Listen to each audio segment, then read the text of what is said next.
우린 계속해서 요셉에 대한 부분들을 함께 다루고 있습니다. 오늘 본문은 마지막 감동적인 장면이기도 하죠.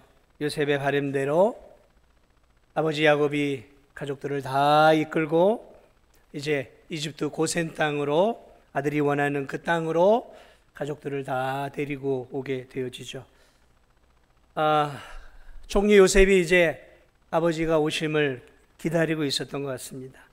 요셉과 아버지 야곱이 거의 23년 만에 상봉이죠.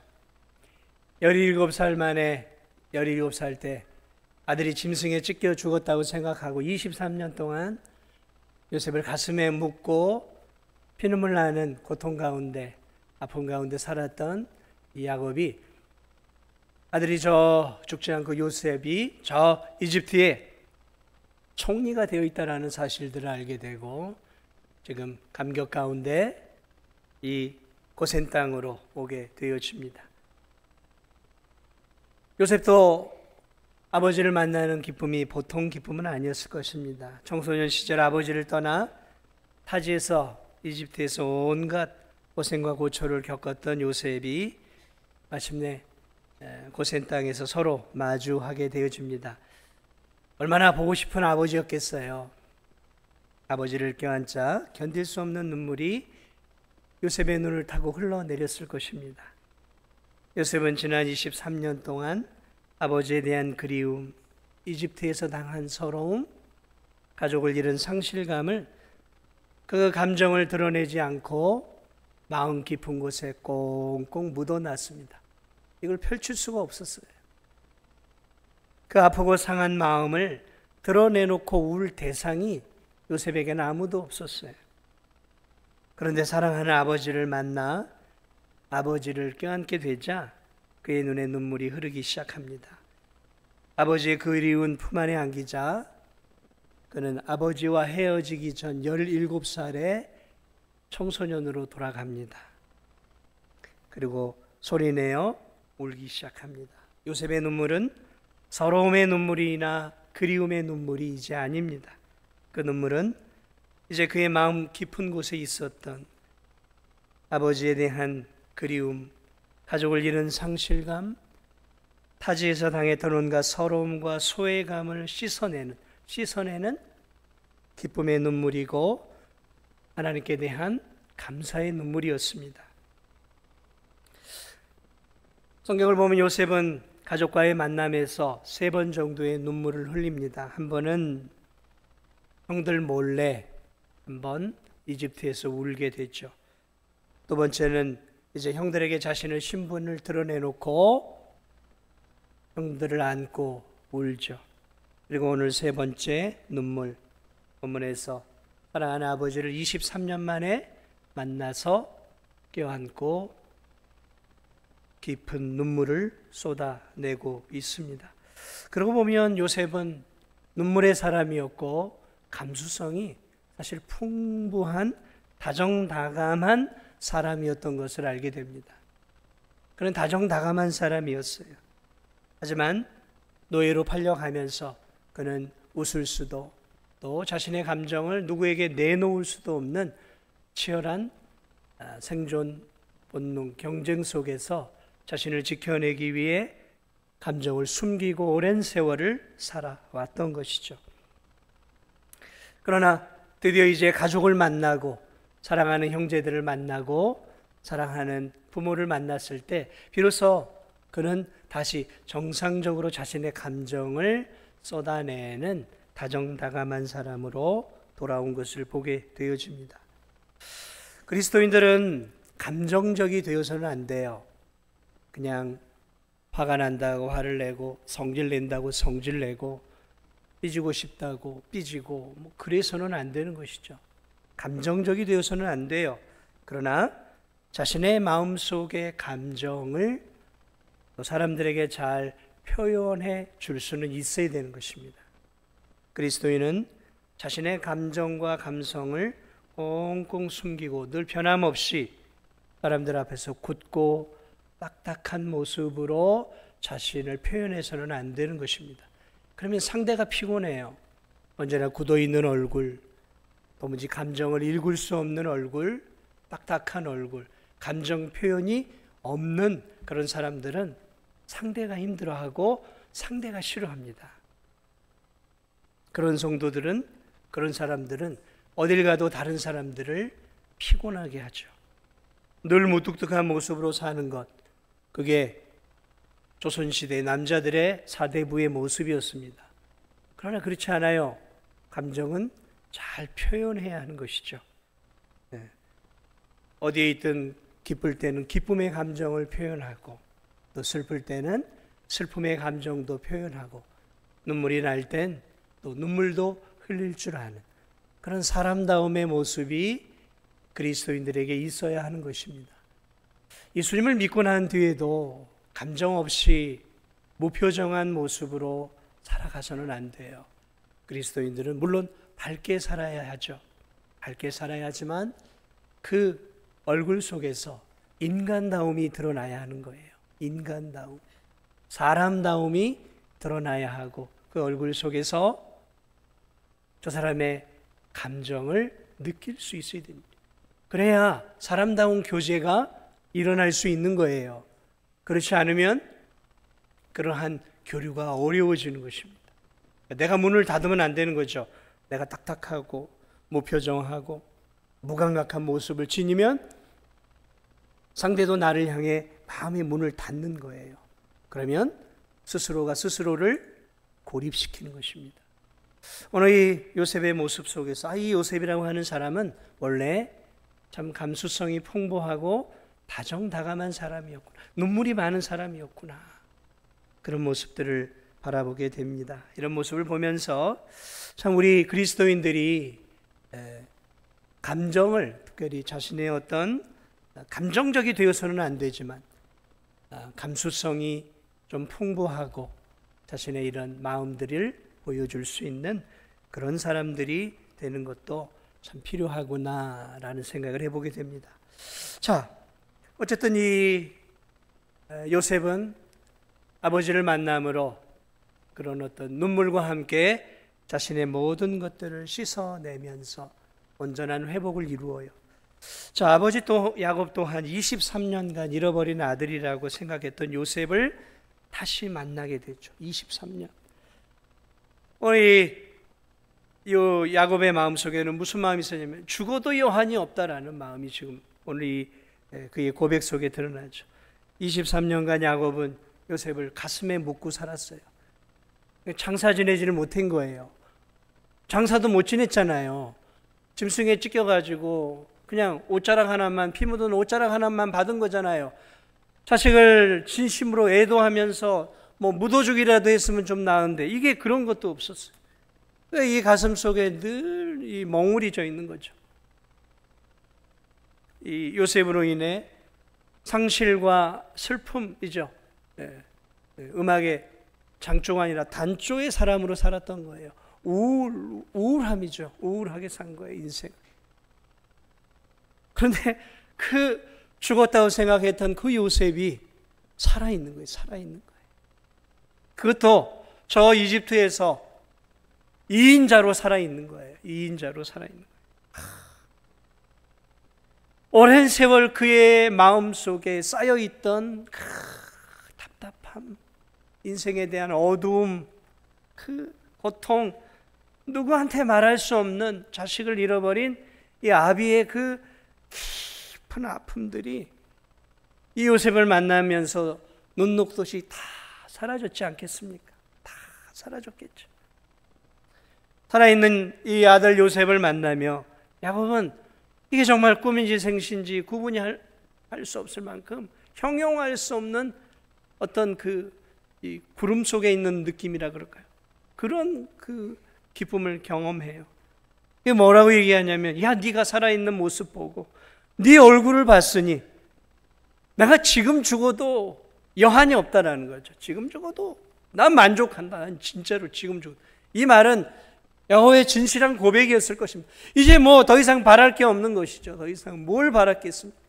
그렇게 제일 사랑했던 이 아들이 세상에서 성공했고 여전히 믿음을 가지고 있고 여전히 살아있는 얼굴을 봤으니 야곱의 지극한 행복과 만족을 표현하는 말이죠. 지금의 행복 같은 행복이 야곱의 마음속에 또 올 수 있을까? 차라리 이 행복을 이대로 안고 내가 하나님 나라에 가면 좋겠다. 그런 마음이죠. 이 행복 그대로, 행복함 속에서 내가 이렇게 하나님 나라에 가면 좋겠다. 그런 이 마음이죠. 여러분, 야곱이 지금 요셉을 만날 때 나이가 130세였어요. 당시에 이 이집트인들은 110세까지만 살아도 크게 장수한 나이였어요. 당시 시대가 그랬어요. 자, 그러니까 130세면 살 만큼 사는 거죠. 살 만큼 살았어요. 당시로서는 장수한 것이죠. 그러므로 이제 야곱은 후회 없는 인생의 마무리를 짓고 싶었던 거예요. 내가 이제 하나님 나라에 가도 아쉽지 않다. 그런데 여러분 아십니까? 요셉이 이제 죽어도 여한이 없다라고 말했던 그 130세에서 앞으로 몇 년을 더 이집트에서 살게 되냐면 무려 17년을 더 살게 돼요. 더 살게 되십니다. 그는 이집트로 와서 17년을 더 살고 147세에 하나님 나라로 가게 되어지죠. 자, 우리가 이 땅을 살아가면서 살다 보면 너무 육신의 고통이 심하고 통증이 오고 또 삶이 캄캄하고 어려우면 우리 마음속에 그런 마음이 들어요. 그리스도인들 마음속에 빨리 하나님 나라로 가면 좋겠다. 빨리 하나님 나라로 가면 좋겠다. 연세가 많은 성도들 가운데는 그런 기도를 한다 그래요. 주님 이대로 좀 편안하게 잠자도 이제 좀 데려가 주세요 하고 이제 80, 90 넘어 이제 육신의 질병 가운데 힘든 성도들이 이제 그런 기도를 한단 말이죠. 하나님 빨리 좀 데려가 주세요. 이제 천국 가고 싶어요. 그런 기도 하지 마세요. 그런 기도하면 야곱처럼 17년을 더 살게 될 수도 있어요. 그러니까 그런 기도 하지 마세요. 주님이 17년이 20년 넘게 더 살면 어떡할 거예요? 생명은 우리에게 달려있는 게 아니에요. 내가 더 살고 싶다고 하루를 더 사는 거 아닙니다. 내가 더 살고 싶다고 하루를 더 사는 것도 아니고 내가 좀 빨리 가고 싶다고 하나님이 그래 빨리 보내주마 하고 하나님 빨리 데려가시는 거 아니에요. 생명은 하나님께 있어요. 그리고 하나님 우리에게 날수를 주셨어요. 그래서 시편 기자는 시편 90편에서 이렇게 얘기합니다. 하나님 우리 날 계수함에 지혜를 주옵소서. 이제 내 날이 얼마 남지 않았음을 깨닫게 하시고 살아가는 이 인생을 사는 날들 동안 지혜롭게 하나님 기뻐하는 삶을 살 수 있도록 도와주옵소서. 빨리 가게 해달라. 좀 더 하나님 더 살고 싶어요. 이제 고생 끝났는데 이제 좀 누리고 이제 좀 먹고 마시고 살만한데 나에게 왜 이런 질병을 주셨어요? 여러분, 생명은 하나님께 달려있는 것입니다. 우리가 인생의 문제를 놓고 기도해야 하지만 인생의 어려움과 아픔과 또 풀어야 될 우리의 숙제들을 놓고 기도해야 하는 것은 사실이지만 내게 주어진 삶을 가지고 하나님 앞에 흥정하듯 흥정하면 안 돼요. 그리고 내게 주어진 날수가 얼마일지 모르고 사는 게 좋은 거예요. 그거 알면 유치원 아이가 알아도 그 아이는 시한부 인생이 시작이 되는 거잖아요. 그렇지 않습니까? 내 날수 언제 죽을 걸 알면 초등학생도 그 인생이 시한부 인생으로 들어가는 거예요. 모르고 사는 게 정말 복인 것이죠. 그러다 살다 보면 하나님이 은혜 주셔서 잠자듯 데려가시기도 하고 또 좀 며칠 고생하다가 데려가시기도 하고 그러는 거죠. 그러니까 그런 어떤 모든 것들 내 이후의 죽음에 대한 그런 것들은 생각할 필요가 없어요. 그냥 오늘 내게 주어진 하루, 내게 주어진 삶 속에서 어떻게 하면 하나님이 기뻐하는 삶을 살 수 있을까? 그 생각을 하고 그런 것에 집중을 하고 살아가는 것이 그리스도인임을 여러분 잊지 마시기 바랍니다. 어쨌든 이 요셉은 너무 기쁜 마음으로 그런 마음들을 이렇게 표현하면서 살아간 인생의 기쁨을 하나님이 요셉에게 그리고 야곱에게 주고 있는 것을 보게 됩니다. 23년 만에 요셉과 야곱이 놀라운 하나님의 은혜로 이렇게 회복되어지는 모습들을 바라봅니다. 우리 인생의 터널이 길어질 수 있어요. 그러나 여러분, 우리가 믿음으로 살고 하나님을 의지하고 살다 보면 늘 고난의 터널만 가는 것은 아니에요.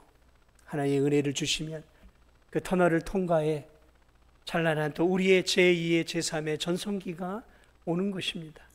늘 하나님이 우리를 고통과 고난 속에 몰아넣으시는 분은 아니에요. 때가 되어지면 질병도 치료해 주시고, 때가 되어지면 가난해서 일어서게 하시기도 하고, 때가 되어지면 어려운 인생의 문제들을 해결해 주시면서 우리의 삶에 밝은 빛을 주시며 다시 회복의 은혜를 주시는 그런 하나님이심을 여러분 오늘 이 본문을 통해 다시 한번 꼭 기억하시기 바랍니다.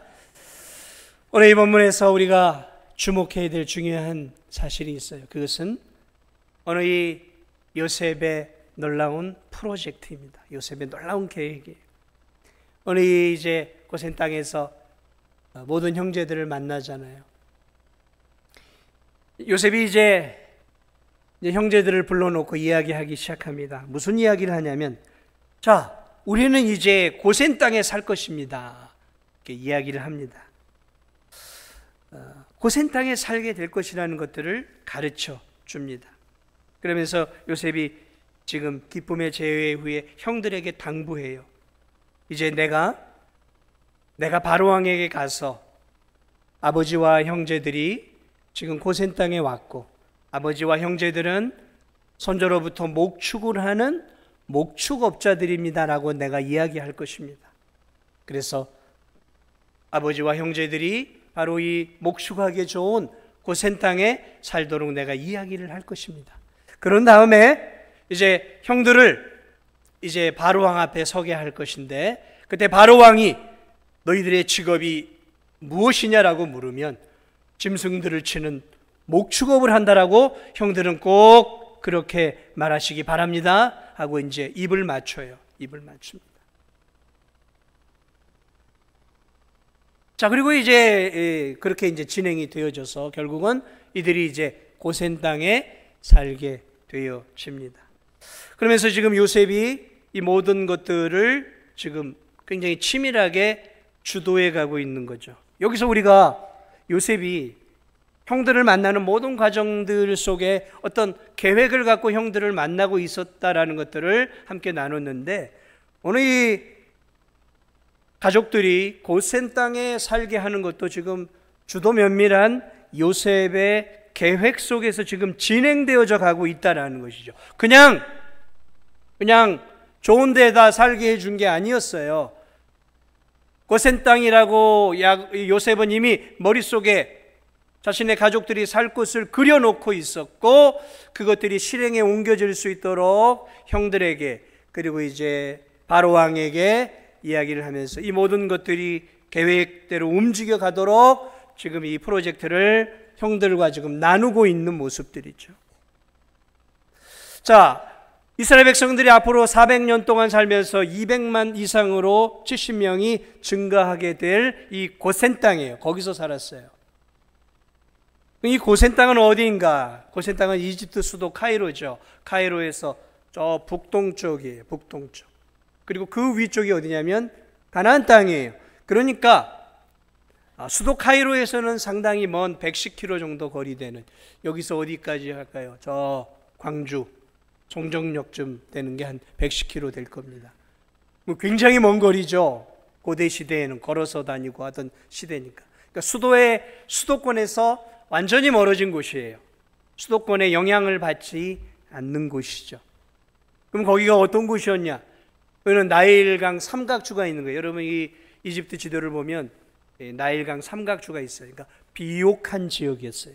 농사짓기에 좋은 곳이었고 목축하기에 좋은 곳이었어요. 푸른 초장이 쫙 펼쳐진 곳이죠.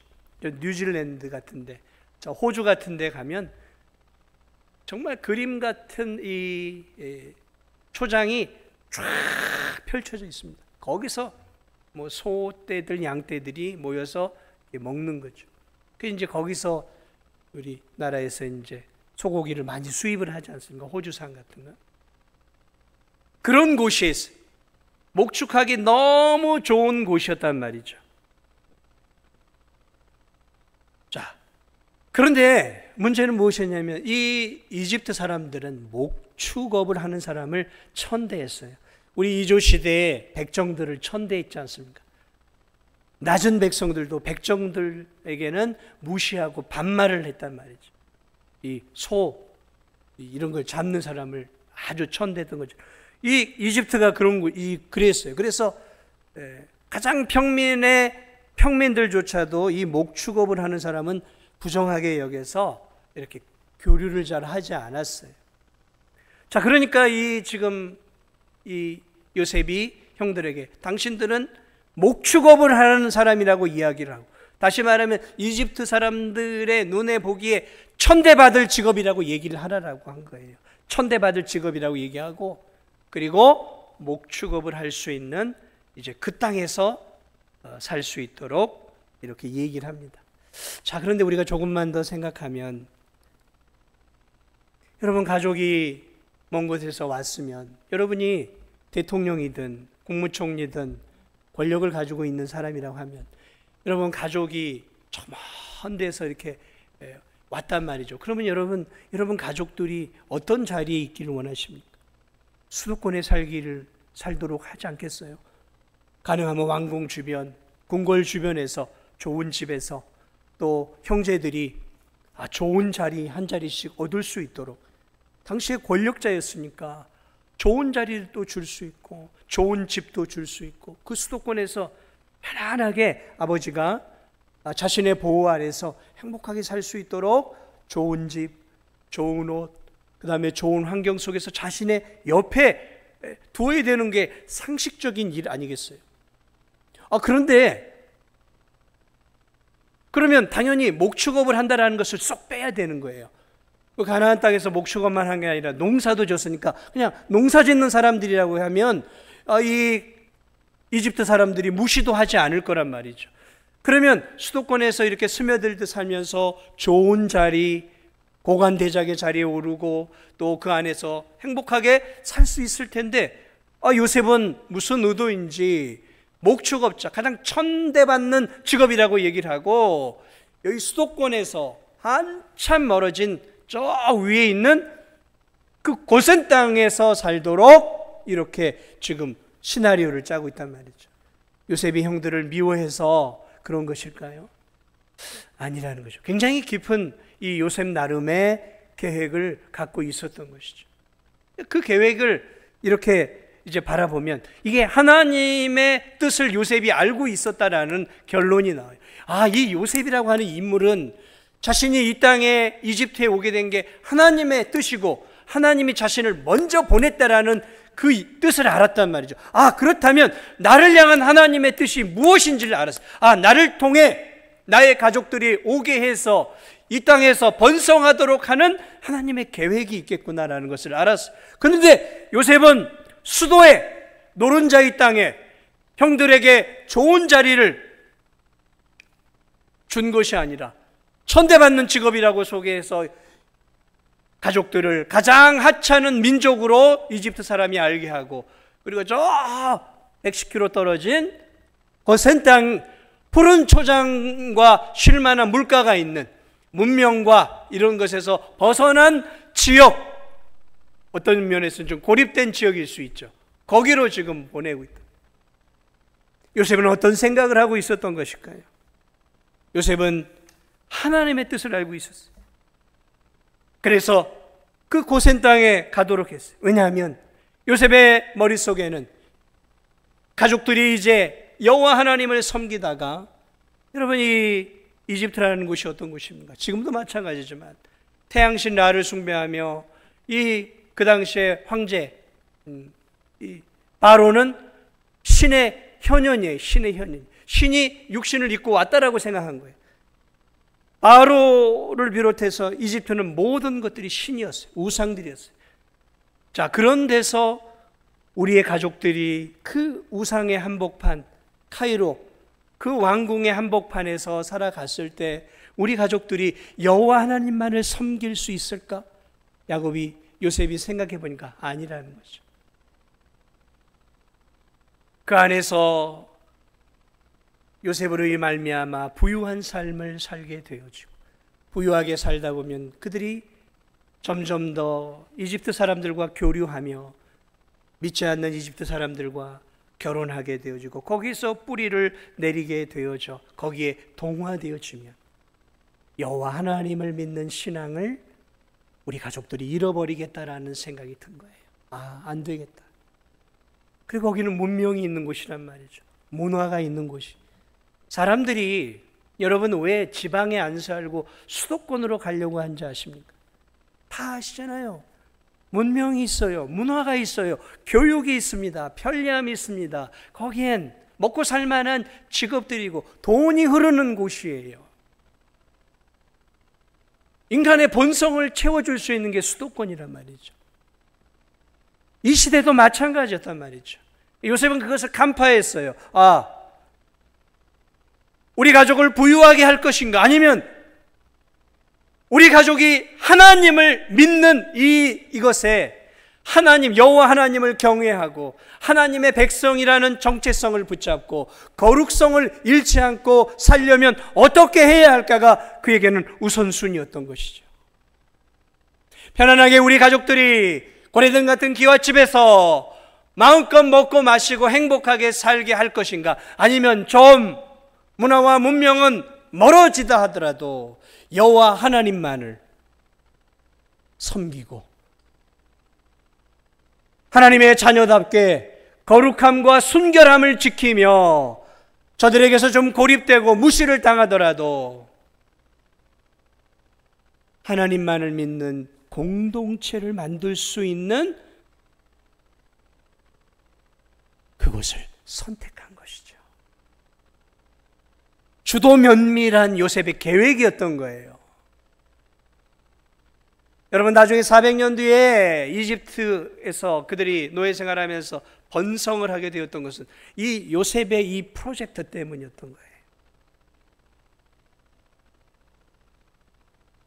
놀라운 거죠. 이 요셉은 하나님 마음을 읽었던 거예요. 왜 자신을 여기까지 불렀는지, 자신이 뭘 하며 살아야 되는지를 알고 있었던 거예요. 이집트에서.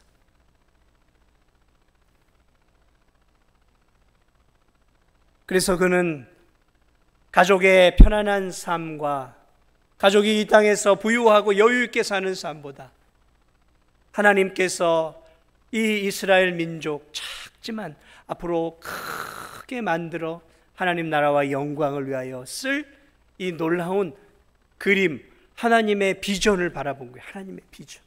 하나님이 이곳에 오게 해서 이 목초지잖아요. 목초지. 거기서 양과 소를 키우게 되어집니다. 고립된 곳이란 말이죠. 부정한 사람들이니까 교류가 적단 말이죠. 그러면 그곳에서 마음껏 자녀들을 낳을 수 있는 곳이에요. 마음껏 자녀들을 낳았어요, 정말로. 그래서 400년 만에 70명이 200만 명이 넘는 대민족으로 성장을 한 거예요. 그 푸른 초장과 목조리에서 양과 소떼를 키우면서 하나님을 기억하면서 그곳에서 자신들이 여호와 하나님을 섬기는 하나님의 백성이라는 정체성을 잃지 않고 살 수 있었던 것이죠. 고립된 곳이잖아요. 고립된 곳이죠.